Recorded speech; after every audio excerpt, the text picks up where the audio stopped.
Assalamualaikum warahmatullahi wabarakatuh dan salam sejahtera. Terima kasih kerana menonton video pada kali ini. Hari ini saya akan share kepada anda sebuah cerita berkaitan dengan chopstick. Bagaimana chopstick diciptakan?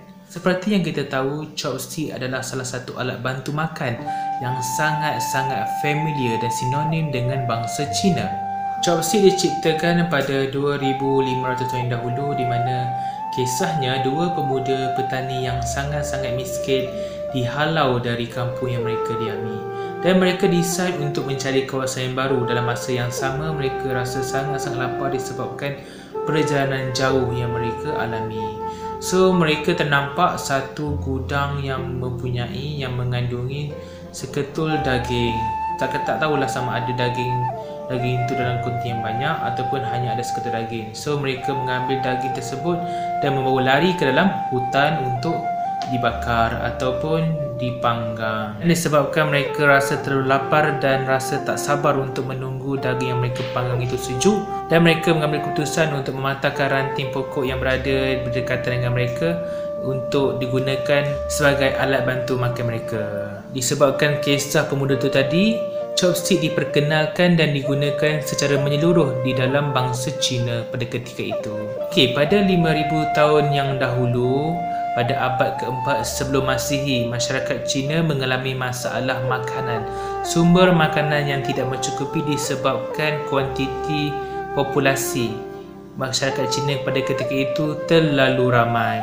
Dan dengan cara untuk mengatasi masalah itu, mereka terpaksa untuk mencatu makanan dan mereka membahagikan makanan mereka kepada bahagian yang lebih kecil. Apabila mereka memotong makanan tersebut kepada bahagian yang lebih kecil, mereka dapat menjimatkan minyak yang mereka gunakan.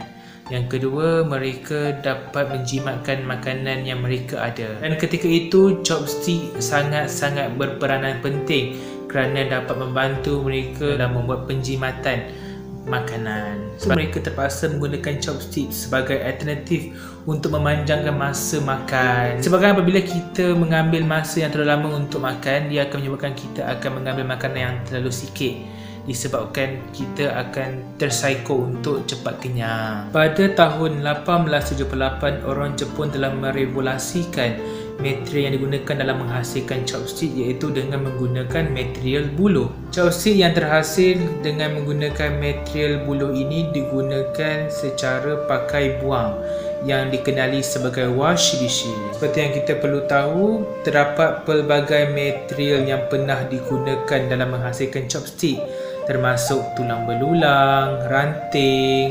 kayu, buluh, plastik. Dan zaman sekarang kita menggunakan material seperti aluminium ataupun besi untuk memastikan chopstick yang kita gunakan lebih tahan dan lebih kuat. Dan pada masa sekarang kita akan melihat perubahan terhadap chopstick yang digunakan. Pada dahulunya kita menggunakan sebagai alat bantu makan, dan sekarang kita menggunakan chopstick sebagai tanda cedera hati.